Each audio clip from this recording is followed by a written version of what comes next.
This is the double feature writing contest results announcement, results video. My name is Jason Cordova. I am the founder of The Gauntlet, the organizer of this contest, and the creator of games like Brindlewood Bay, The Between, and importantly for our purposes here, Public Access.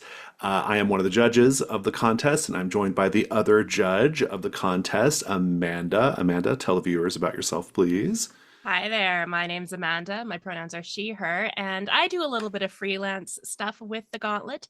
But these days, I'm mostly involved as the not affiliated with the Gauntlet, but a sort of offshoot of the anthology zine Sprigs and Kindling. I'm the editor in chief, and we have another issue coming out later the end of this month, at the end of July. That's So volume four, right? volume four, and it's going to be Crazy. all public access Oh, related. good. So it's great timing for this. It is indeed. Awesome. Well, let's talk about the contest. So, the double feature writing contest, we run these writing contests periodically. We've done them for pretty much all of our games at this point, and or all of our big games. And yeah, for this one, what we did was we tasked participants with writing a Lost Transmission style mystery for public access. Lost Transmission mystery is a sort of like side story, prologue, alternate timeline dimension story in public access. If you're watching this, I'm assuming you know A, what public access is, and B, what a lost transmission is. And so we're going to just set that aside. For the contest, what we did was so basically it was called double feature because if you wanted to participate, you would pick a movie, a science fiction, fantasy, or horror movie of your choice. And then you would team up with someone who also picked a movie, and then together you would write a lost transmission mystery that is inspired by your two movies. So you're kind of putting the movies together and creating things inspired by the two of them. You could also work alone, and if you did that, you would bring your movie selection to Amanda, who would roll was it a D20 at the end? Oh no, I crowdsourced movie ideas from like six different discords, and I think I Okay. had a list of 300. Oh my gosh. Okay. So So, well, Amanda would pick a movie for you, and so that's where you would get your second movie. So every submission, whether worked on by two people or not, was inspired by two genre films.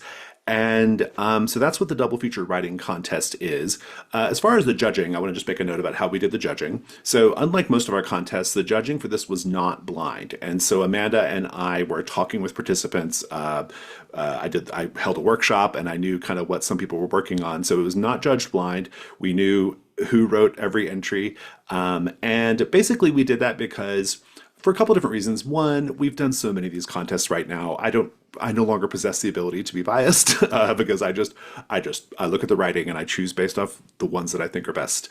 But also, I think something we had talked about is we wanted to just be like more engaged in the sort of like community creation aspect of this. And when you're a judge, it's kind of hard to do that because you have to kind of sequester yourself from everybody. And so we did not judge it blind. Once we got all the entries, there were 35 entries total from about, what, 50, 55 or so people. 35 entries. Amanda divided them up roughly in half between she and I. I used a And random number generator because very of good. course I did. Fantastic. Divided them up in half. And then we each read our half of the entries. We each then kind of got our own personal list of finalists from our half of the entries. I got mine down to five, and I think you got yours down to four, if I'm not mistaken.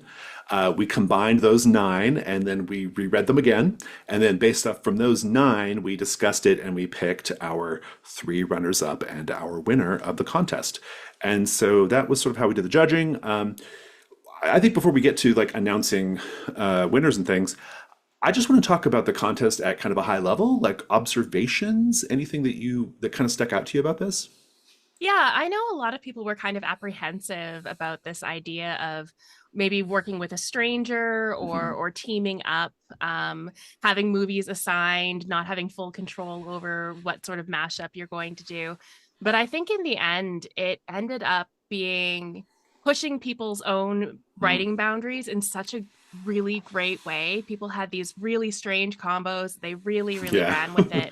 And I think just based off the strength of the writing, the partnerships seem to have really benefited both partners. Mhm. And I think it would ended up being successful, like much. I expected it to be good, but I did not expect it to be this good. I was At worried there were going least. to be a lot of like people angry because their partners weren't helping or whatever, but I didn't run into any of that. I don't know if there was, we might have had, Very, very yeah, little of like that. maybe a little Yeah. bit in the background, but it wasn't much. In general, it seemed like everybody kind of dived in, who were partnered at least, like dived in and kind of worked on it. Obviously, not everybody worked with a partner. I thought the two movies thing was really interesting because when I originally like conceived the contest, I was mostly thinking about like I want to just see how they incorporate and mash up two seemingly disparate movies, right? Like I found that very intriguing, and we did get a lot of that. But what ended up being more interesting as I was reading the entries that I read was it became really clear that the movie choices were that the fact that you had to kind of like work, you had to be inspired by these two movies, it actually ended up being like a really interesting creative constraint, right? So you could see it, I could see it a little bit in this sort of like during the writing portion, like I just kind of watching people chatting about it, but also like, but really when I was reading it, you can kind of see how people were kind of like twisting things around and play and kind of like weaving in and out and I think it just like really helped with the creativity, right? Like in the end it ended up being just like this really interesting creative exercise, and so I was super impressed by that. I'm really happy with it. It was like you said, it's kind of an unusual contest for us, but I was really happy with that. Very high quality on the entries. The quality level was so good. We always So have good luck with good. this. Like our contests, the quality level is usually pretty high.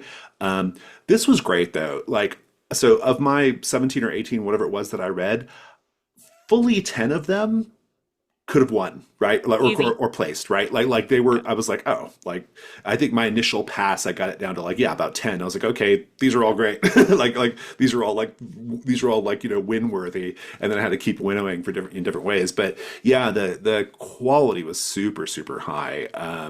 And I think that was a reflection of like just maybe it was like I said, that kind of like this sort of like creative constraint and kind of causing people to think about things differently, and that created a better product. It could be working with another person for the people who did that. It could just be the simple fact that like CFB's been around a lot longer, and so people just know the format better, especially people in our community. And this contest was really particularly community focused as far as contests go.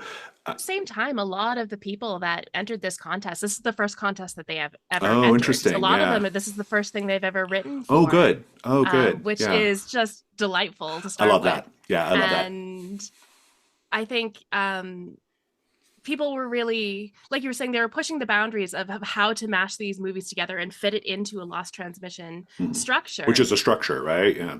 Totally, yeah. But there also weren't that many examples for them to Right. base things Yeah. off of. Like And I two or think that's three. Yeah. incredible, Yeah. incredible work on behalf of everybody. Really Yeah, impressive. yeah, the quality was super high. I ran into a lot of like, not a lot, but like there were a few themes that came up in the entries, Notice that. which I thought was interesting. Evil artificial intelligence was a theme that I ran into a couple of times. A Rich surprise. people are horrible Rich people are is another horrible one. was another theme. Yeah. Yeah. So some common themes. A lot of sci-fi entries. I was really surprised by that. I thought it was going to be a much more horror kind of thing, but it was actually quite sci-fi heavy, which is makes sense. I mean, public access has a pretty strong sci-fi component to it, so that makes sense to me. But it was still a bit of a surprise. Any other observations you had about the contest? I'm just so excited that people had fun and everything was really Hmm. successful and we got Yeah. so many wonderful entries. I have been harassing people to put them in Sprigs and Kindling. I Yeah. think we're going to have like 17 of these in It's great. Sprigs It's and like half the Kindling, entries. Yeah, it's great. which is going to be amazing. That's So I'm awesome. really excited that I Yeah. really hope people get out and play them. That's what I'm really That's hoping my thing for. too. I hope they play them. I'll just say one little last thing. It was really interesting to me.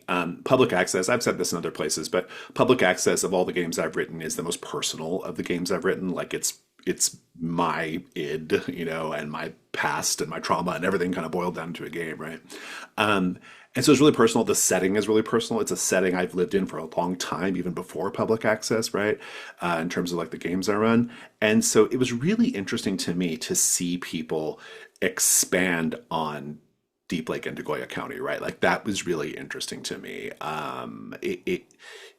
There were a lot of instances of like, oh, this feels like it fits really neatly into my preconceived notion of Nagoya County, and there were some that were like really pushing the boat out on what it meant to be like set in Nagoya County, you know. So I also found that really fascinating.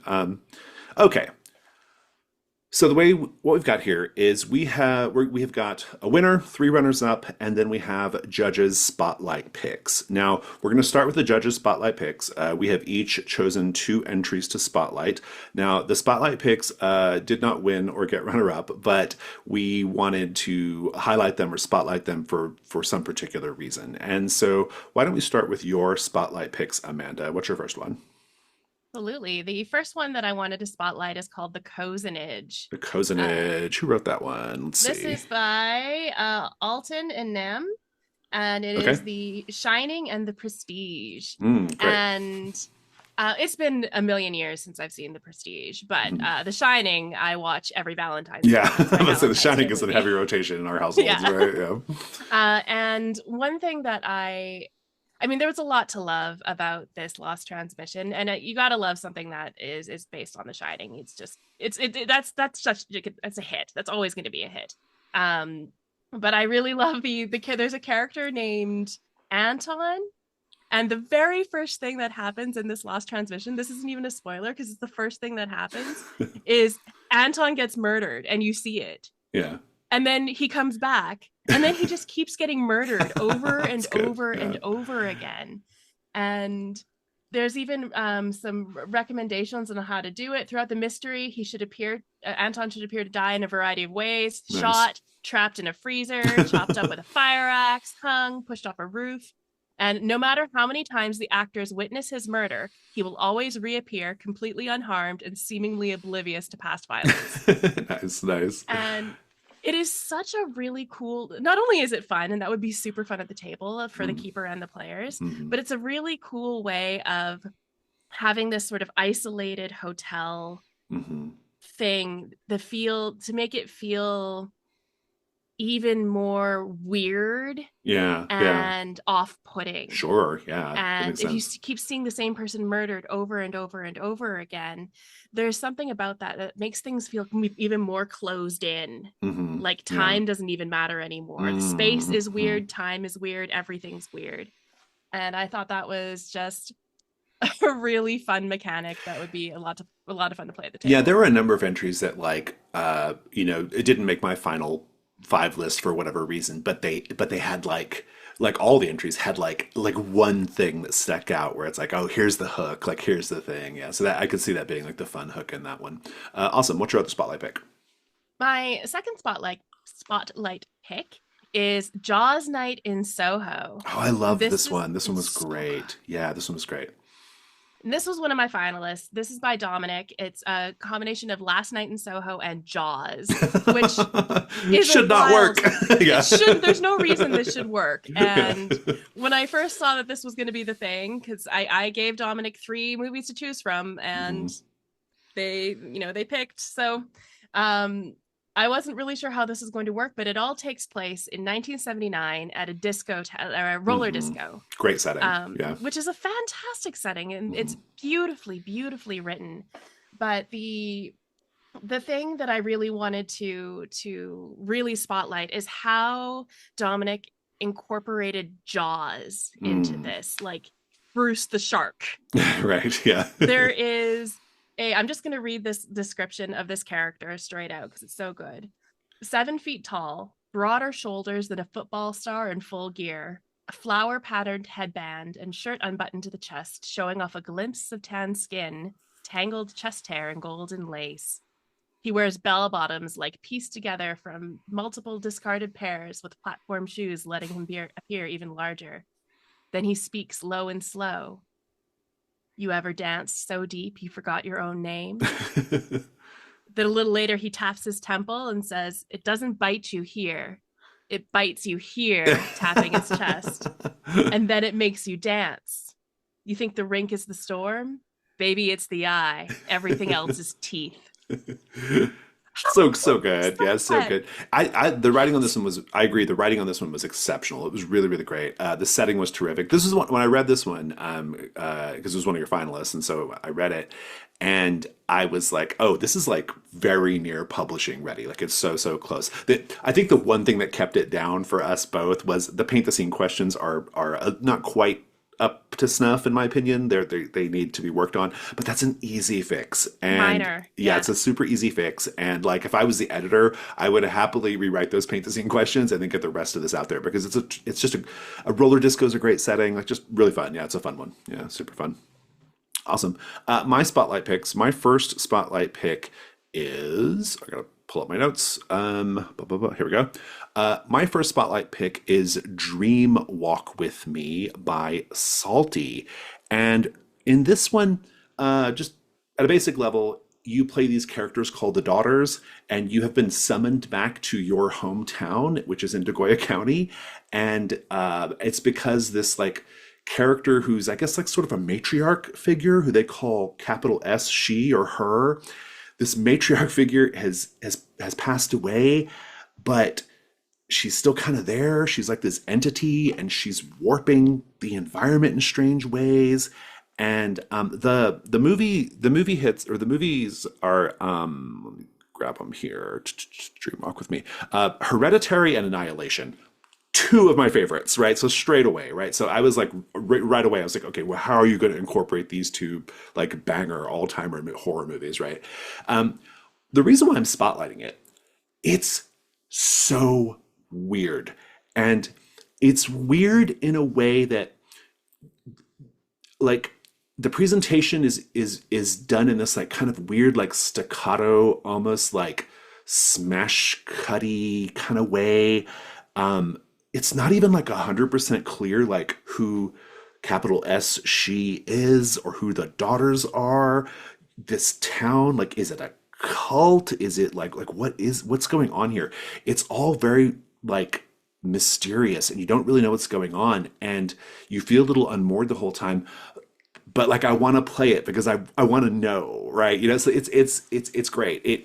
It's not as like I wouldn't say it's as like filled in and structured as most CFB mysteries are, but it has a lot of negative space, and I think that would be really really fun to explore. And so I wanted to spotlight it because it's so structurally and materially bizarre, and I was really intrigued by it.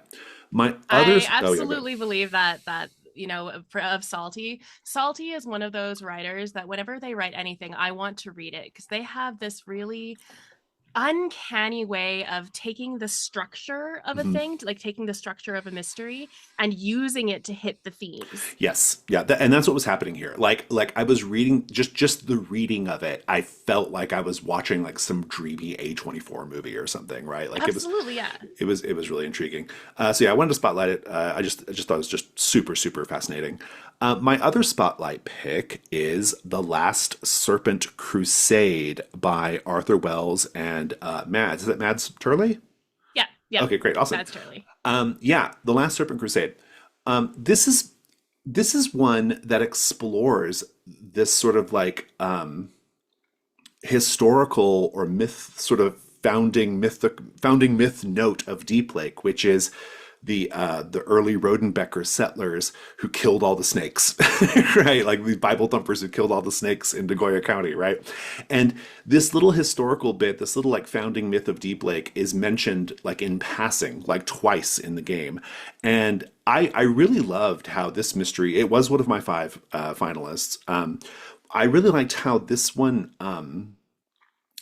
it like, it basically like gave life to this little like factoid or history bit in the game and kind of really fleshed it out, but it still left lots of space for you to kind of like for you to explore it, right? And that's kind of what you want, right? Like you want, it's fun to go explore these little things that have been hinted at in the setting, but to still do it in a CFB way where there's not like hard truth, right? You get to kind of figure it out. It's very well written, and it's just a really terrific mystery as well.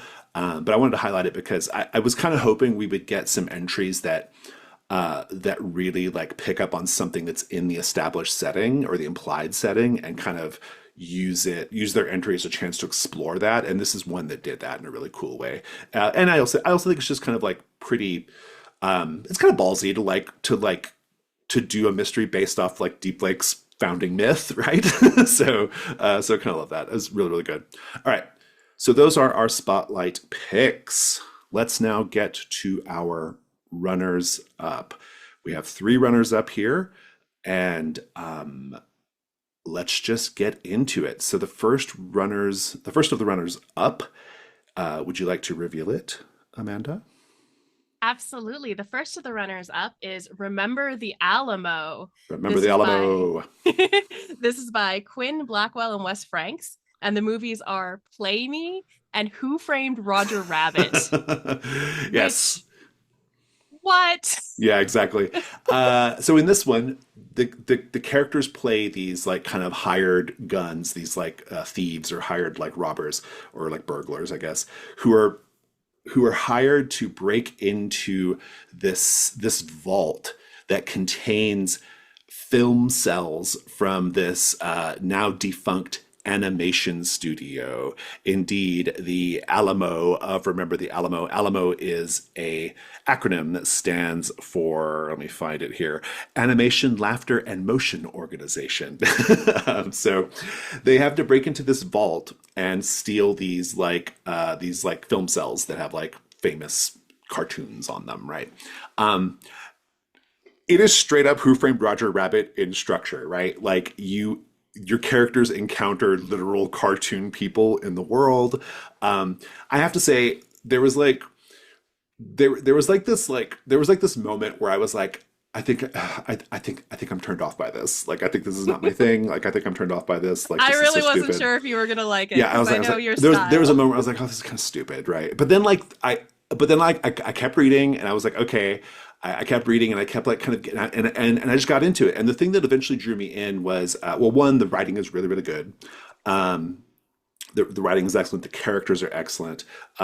Also, it just plays with CFB mechanical assumptions in a lot of fun ways. It's just very mechanically sound and does a lot of cool things there. And yeah, and, at the, and also honestly, the thing that really ultimately like kind of flipped me on this was okay, at first I'm like, okay, all the characters are like cartoons. Like, come on, like that's come on. But then I was like, you know what? It's fuck TV Odyssey, like public access. This is what public access is, right? It's weird TV stations. It's weird, like extra dimensional, interdimensional things. So who am I to like judge this, right? Once I got past that, yeah, I loved it. The writing is so good. There's so much to love here. It's just a terrific Lost Transmission. What were your thoughts on it? Mine were I mean I was immediately gonna be like, how are they going to pull this off? How are you Yeah. going to make and then the second I start reading and I'm like, oh, this is a crime heist. This is a Right. heist. Yeah. This I was fully sold. Hmm. I think the once you start reading it, you really start to hit the themes of public access, like um how your memories and how your trauma Yes. shapes It who was you are that, and how you right? exist in the Yeah. world. Yeah. The keys were a really good The key is example so of good. that. Yeah, the keys are The, great. the keys were things like flashback to your favorite childhood cartoon. What concerning quality would make it unsavory for today's audience? Hmm. Or describe a time in your youth when you tried to recreate cartoon logic in real life and what did you learn from it? Hmm. And narrate your ideal Saturday morning routine when you were a kid. What part of the routine is carried over to your adult life? It's such a perfect echo of public access as written because the latchkeys have to narrate their latchkey routine, right? Like at some point, right? Yeah, it's really great. I like that part of it too. The more I got into it, I was like, oh, the authors really understand public access thematically. They really understand like what this game is and what it's doing, what I brought to it, and they're putting their spin on that. Love the characters, the dangers that are the vaulted. Like so, the first question well, they don't call it questions; they call them locks, which is another cute thing. But the first thing you unlock is the vault itself, and that gives you access to the next part of the Q and O's or the locks and opportunities. But that first part releases the like bad guys basically who are like they're called the vaulted and they're these like nasty, degraded cartoon characters, and they're really great. They're so like weird and scary. The side character cartoon characters are really fantastic. I was very yeah, I was really taken in by them. Yeah. I was I really love drawn when in. you first meet Slapjack, like like the Mickey Mouse He's of like the this Mickey Mouse of world. it. Yeah, yeah. Yeah. He's not like fully formed, Hmm. and you have to paint the scene about Hmm. Slapjack cartoons in order to form them into a cartoon thing Right, again. And right. I thought that is such a brilliant use Hmm. of paint the scene. These are people that really understand Carve from Brindlewood and know how to push it, Yes, yeah. That push was it my feeling on it hard. too. They understand public access. They understand CFB. They understand the themes. Great incorporation, very direct incorporation on the Roger Rabbit part, but a great incorporation of the movies. It was terrific. Great Lost Transmission, and it I do is. want to highlight one clue that I really loved, Oh, sure, especially. yeah. The clue was a note written in Dolly's changing room on the mirror in lipstick. It says, "Cartoons are for kids, so why am I still here?" And it's signed with a lipstick kiss. Oh, good. Yeah, I that's was like, awesome. that's really good. I would Love it. love to hand out that clue. Our next runner up, I'll announce this one, is A Star is Reborn. A Star is Reborn was written by Brendan, who is Keitra or Kytra on Discord, and Michael D. A Star is Reborn incorporates the films The Rocky Horror Picture Show and Parasite, the 2019 Korean film. Another duo of films that I What a never would duo! expect. I actually think I was straight away. I had the same like, oh, how are they going to do this? Like this is not going to this is going to be this is hard. They did it though. They did it. So in A Star Is Reborn, basically it's um actually weirdly it's a lot like that movie Babylon that came out a few years ago. I haven't seen it. Oh yeah, it's kind of it's about like the kind of silent film era or the end of the silent film era and kind of wild parties and stuff.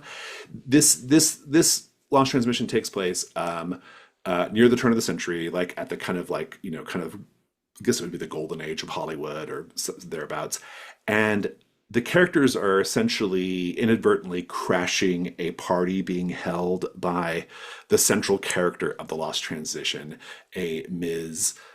Lillian Hale, I believe, is the character's name. Do I have that right? I believe you I do. believe that I is just correct. have it written down as As Lillian Lillian, with yeah, hearts around it. yeah. My Yeah. notes say Lillian too. Lillian, um, Lillian is throwing this big party. All of her like kind of big. It takes place in White Spray, and White Spray in the established setting was like back in the day was this like resort town for the Hollywood rich and famous, when they wanted to get out to the desert or whatever. And so we're seeing a glimpse of that time. And so Lillian is throwing this big, lavish party. There's so much sex and drinks and drugs and mayhem. And it's and yeah, and so they have to. But the mystery is the characters deduce that Lillian has discovered a quote unquote film editing process that is allowing her to age in reverse or is allowing her to stop aging, right? And so that's the mystery they kind of get sucked into. This was fun. I mean, this was just a really fun read. I'll start off by saying that since we alluded to it already, the connection of the two movies is terrific. It is very like Rocky Horror on the surface, like a lot of like like this big party, a lot of like kooky characters, but then you get this sort of like class struggle of Parasite built into it as well. Really, really love that. What are your thoughts about A Star Is Born? Oh my gosh, I loved this one. Like you, when I walked into it, I'm like, how is this going to be a thing? Yeah. How can they possibly mix these two together? But I was really impressed, especially with the how it captures the absurdism of both movies really well. We can really easily recognize the absurdism of Rocky Horror because that whole Right, sure, movie yeah, is yeah. absurd, and the characters in this are over the top Hmm. and strange and weird, but they also are in Parasite, like these In their situations that way, people yeah, find yeah, themselves yeah. the people in Parasite find themselves in, all of the people, is absurd. Hmm. It makes sense, I guess, but in real life it would be bonkers. It would be Right, wild. yeah, yeah. So I feel like it really captures the absurdism of both movies really well. And I am just full on obsessed with Lillian Hale. She Love is her. She's such a fun character. such a well-drawn character. I immediately wanted to know more about her. I was like, oh, she's great. Like, she's going to be fun to play at the table. She's a very, like, Jason Cordova character, like this character I would love to play. Yeah, love Lillian Hale. All the side characters are fun. I really liked Wyatt. um, Yes. Wyatt is like he's kind of like our Rocky of the scenario. He's Lillian's current favorite. He's described as a bodybuilder in his 20s, lots of freckles, flashes a shy smile as he flexes. Wyatt grew up on a farm and only recently was introduced to the house. He seems to be uncomfortable whenever servants get mistreated, but he doesn't speak up. Wyatt doesn't mind being objectified.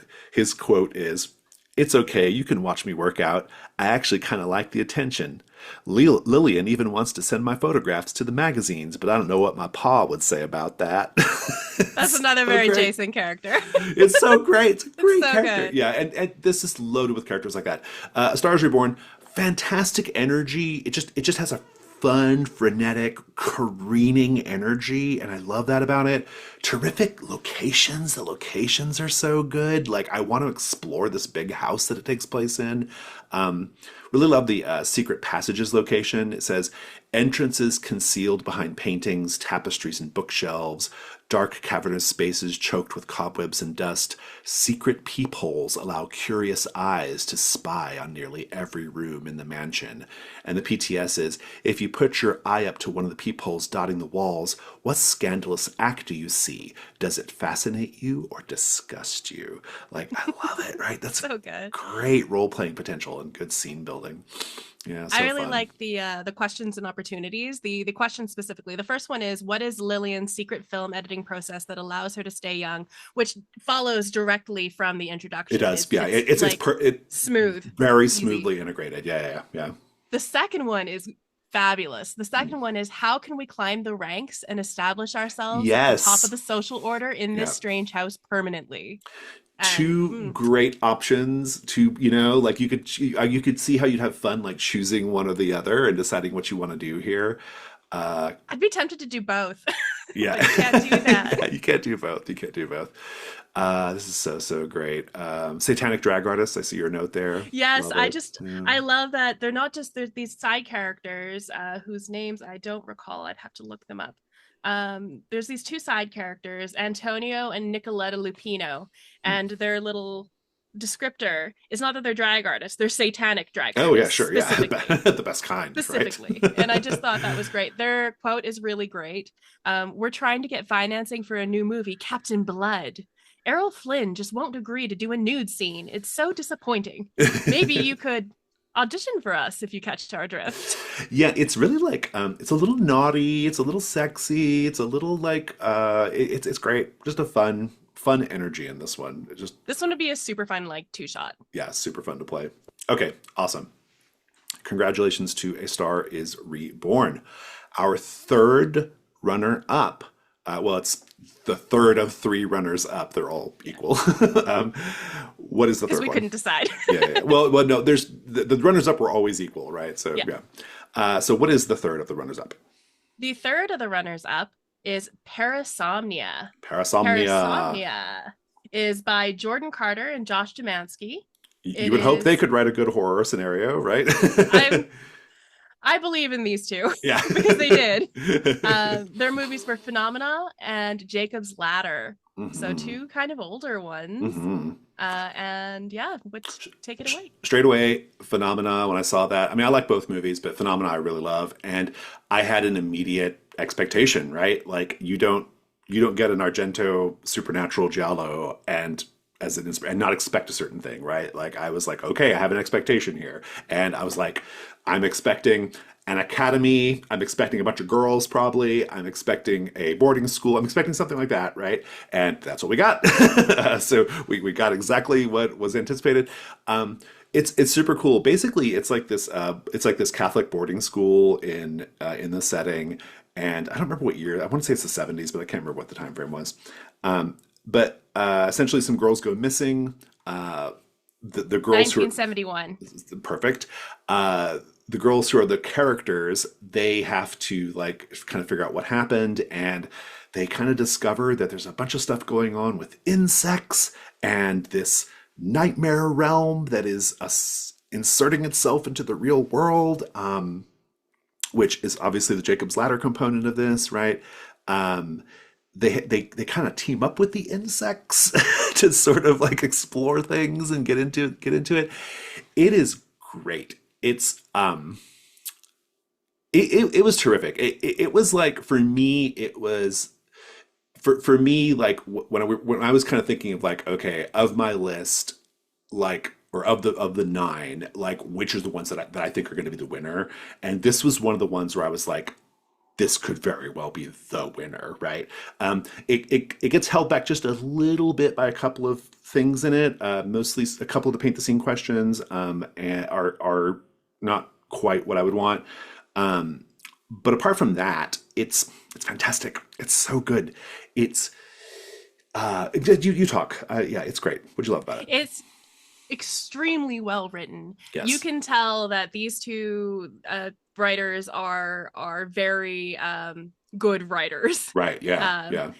I mean, as it makes sense that they would both be very good at Right. writing. Yeah. Well, I mean, liminal horror, right? Like, I mean, like, Yeah, you'd expect. Yeah. and Jordan's an English teacher, Oh, okay, great. Didn't know so that. Awesome. you know Yeah.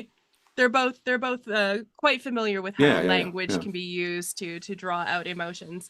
The setting is awesome. The Catholic Hmm. boarding school for wealthy girls, the communicating with insects. This is just wonderful role play fodder. Hmm. Everything that is it put into this, it gave me something like, oh, I could see how this could get played at the table. I could see how this Hmm. could run at the table, Hmm. and still feel like a huge cohesive story. Yes. Yeah. I really liked in one of the keys, the key that is each of the girls explains the elaborate family history, entitling them to a life of luxury, comfort, and anxiety. And I That's thought, good. how fun would it be to Yeah. play that? To Hmm. lay out your whole complicated family history in a role playing setting. I think that would be really, really cool. But I think one of the things that they did in this one that was I've not seen anything like this before, and it was really tricky to pull off, but I think they absolutely nailed it. Where they had Beelzebub, this bad guy, the demon monster thing, um, hiding in plain sight, pretending to be Yes. one of Yeah. the people. So then having the victims that have been murdered describing the nightmare version of their Version of them. murder, Yeah. Yeah. and doing the same with the locations, having the Right. location in Yeah. normal space and Hmm. time, and then showing the same location in the nightmare Hmm. version, Yep. and how it's creepy and weird and changed. And it was really cool to read. That's the super clever thing that this did. This was one of the ones that really pushed the boat out in terms of like the structure of the mysteries, and this like kind of showing the nightmare versions of things was really fantastic, super compelling. I was drawn in from the jump. I mean, I love the setup. I like I said, the setting, a Catholic boarding school. That's just like catnip for me, right? Like I love a setting like that. But it's introduced in a really cool way here, right? Like you get this really like good sense of place, which is fantastic. Um, Setup is great. You're immediately pulled in. I would adjust the complexity scores and the questions just a smidge. That's a tiny nothing note, and that certainly didn't affect my judging, but that's one little thing observation. The gameplay twists are really really fun. Like we've already So talked about good. navigating the nightmare realm. There's also this idea of like communing with the insects to like accomplish things, and then that ends up being one of the rewards too. Like your latchkeys get to like carry that over, which was a lot of fun. Yeah, you've already mentioned the key. The key is fantastic. The rewards are really terrific. Like I would want to, if I was playing the game, I would want to play this one just so I could get those rewards because they are super cool. Let me go try to go grab them real quick. So we have, let's see here. We have this care package, once destined for the Academy but lost by the Postal Service for decades, so good, arrives at 26 Rodenbecker Street, and you basically get some of the personal effects of the girls. If one of the characters is still alive, she becomes a character who is now in present day Nagoya County, and then you get this move, this It's called Muscationis, or I'm not sure, Muscationis. I'm not sure if I'm saying that right. Insects have a I profound don't think it's sense. a real word, so I Uh, think you can say it however you okay. want. Insects have a profound sense of the chemicals of decomposition, and you've developed a strange connection to Nagoya County's insects that allows you to leverage this ability. Once per session, you can follow an insect in the general direction of a recent death or source of danger. So simple, but like chef's kiss, right? So good. That'd be a lot of fun in play. Uh, this one's fantastic. Like I said, it was like just scratching at the winner's post for me. I really loved it. I mean, all the runners up were like really close, but this is one that was like really really close. They were all like by a hair. Yeah, yeah, That's what it exactly. felt like. Yeah, yeah, Yeah. yeah. Fantastic. Okay, then that just leaves the winner of the double feature writing contest, which is drum roll. Go ahead, Amanda. The winner of the contest is Iron Maiden Iron Maiden. Who wrote Iron Maiden? by Jazzy and Kevin Macue. Ah, good. Right. Iron Maiden. I'll just kick off by saying that for me, one of the main reasons why this won is because it is top to tail, top to bottom, A to Z, flawless. Like there's nothing wrong with it. It is Seamless, so completely it's seamless. completely like I had no notes. I couldn't spot a single thing. The writing is fantastic. The mechanics are great. It really kind of stretches the mechanics. The setting like details are intriguing, which we'll talk about. The yeah, it structurally it is great. Just every bit of it from beginning to end. Like I had no notes. It is near flawless. So good. But that's not.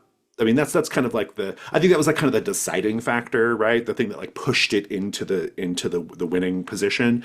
But it's great. It's a lot of fun. So in Iron Maiden, the characters are we should mention the movies. It's Old Guard, which they actually just released a sequel to Old Guard, incidentally. It's Old Guard, and what's the other Ex one? Machina. Oh, that's right.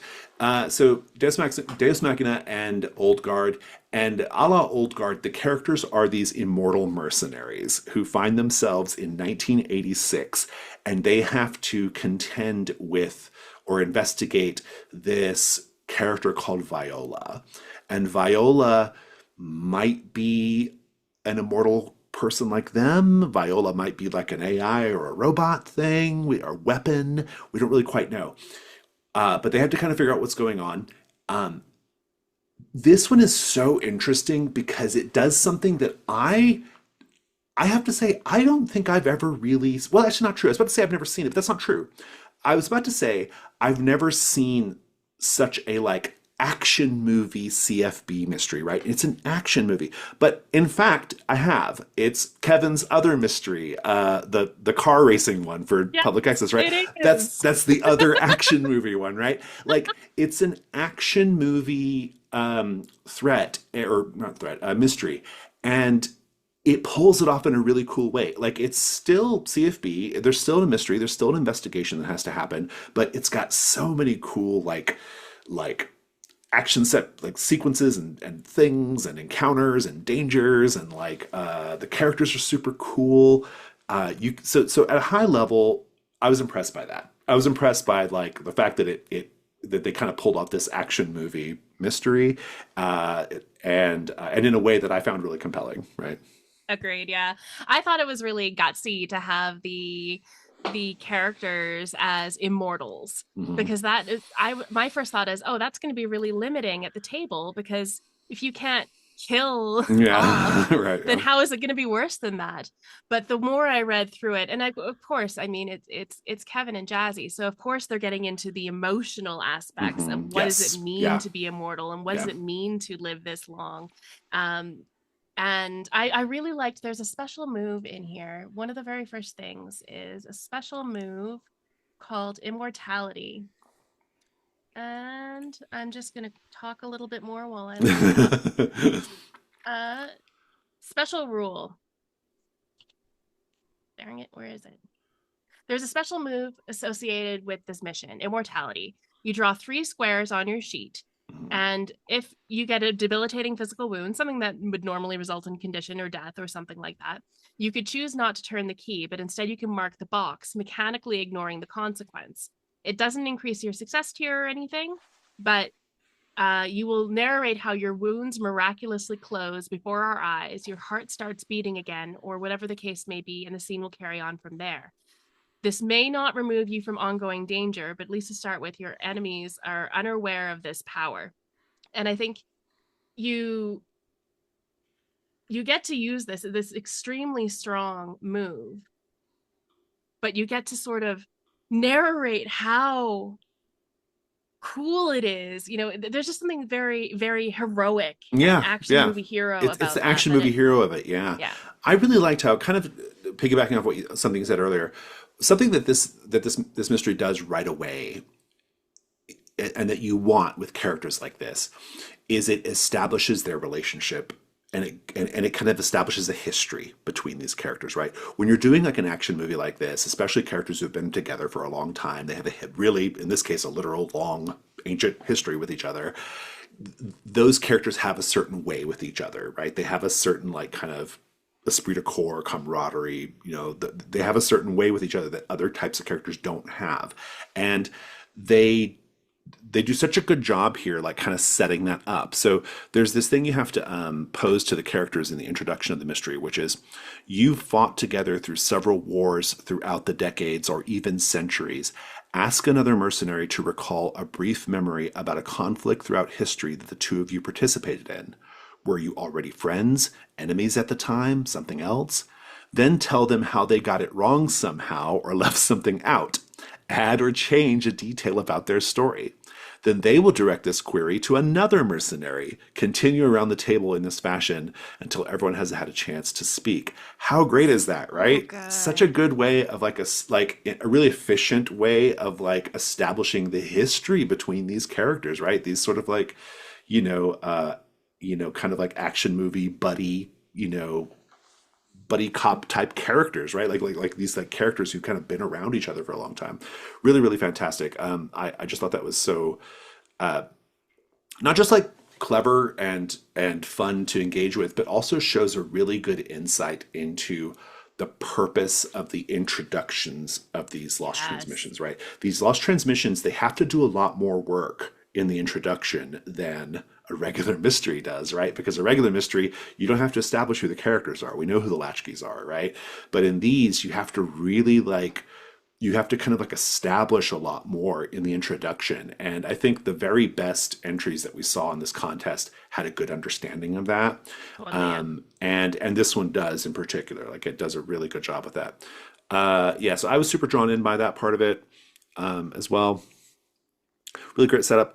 Really interesting question and opportunity structure. You and I both, we were kind of like skeptical of this at first, but the more I got, because basically what it is, viewers, is you have like this one threshold question, and then that has like two branches, and then each of those branches has like multiple questions, right? Like, Yeah. and so it on the page it looks like a lot. It looks like a lot of questions, but really it's just like two branches. That's kind of all it is. Yeah. And so, and I liked it though. I really liked it. Like, I liked the progression of it and the different types of stories you could get out of it. I thought it was really clever. At first I was like, oh, this seems like a lot, and I'm not sure if this is going to work, especially since they're all a complexity too.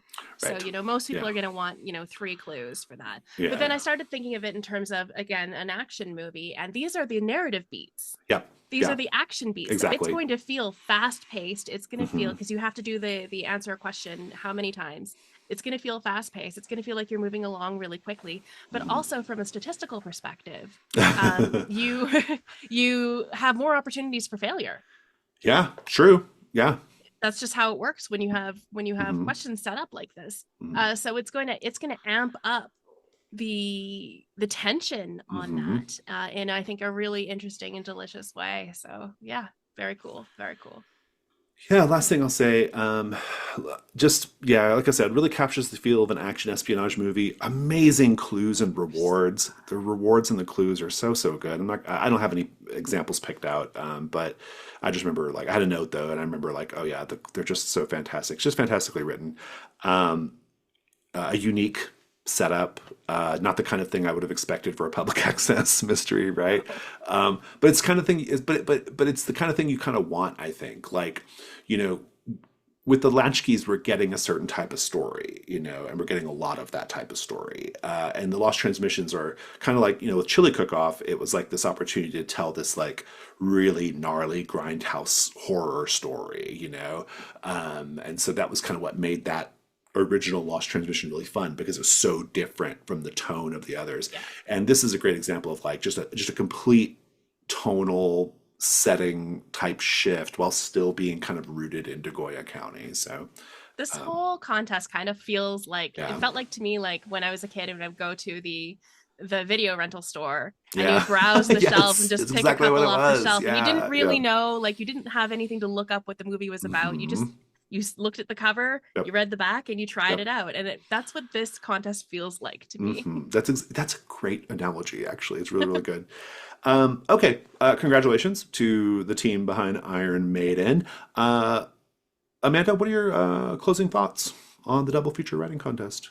This was incredible to be involved with. I had such a great time reading all of the entries. They are so good. So please know that even if you didn't win or we didn't talk about your entry, we were probably astounded by it Hmm. because they were all really amazing, Hmm. and I hope that I get to play all of them. So invite me to your games. Yeah, yeah. I had similar thoughts.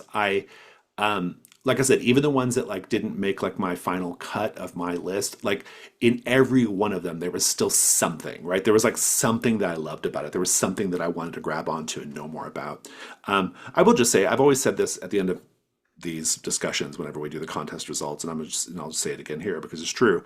But like, I just want to like convey to everybody. Well, first of all, I hope everybody had a good time. Like, I really hope you enjoyed participating in the contest, especially for those of you who have never done anything like this before. I hope you found it to be just exciting and engaging. And you never know, like you never kind of know like what something is going to lead to. You know, like you try something creative and it kind of just you never really know where it's going to take you until you like start doing it, right? Like I always like to tell people like apart from like a couple little tiny things in Codex, the very first like creative writing thing I ever really truly did was Brindlewood Bay, right? Like I didn't know that about myself till I started doing it, you know? The very first thing I ever did was writing in the Brindlewood Bay contest. Right there you go. Exactly. Yeah. So it's you never know what's going to be like the like the thing that's going to kind of get you involved in something like this. And so I hope that everybody, no matter your level of experience with role playing games and writing for role playing games, I hope you found that to be good.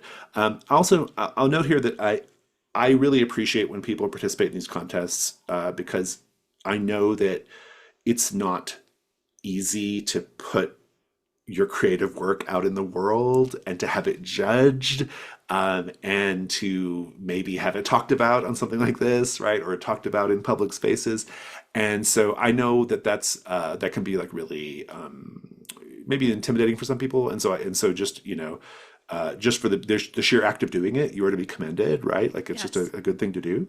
And yeah, and just on a personal note, I just want everyone to know that I feel very gratified that my game, my setting, inspired you all to write these things, and just makes me feel really good and warms my heart.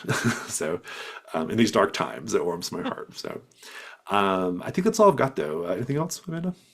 No, just look for a lot of these in Sprigs and Kindling. Indeed. Yeah. Awesome. Cool. All right. Well, that's all we got. Thanks again for everybody who participated, and congrats to the winners. Bye.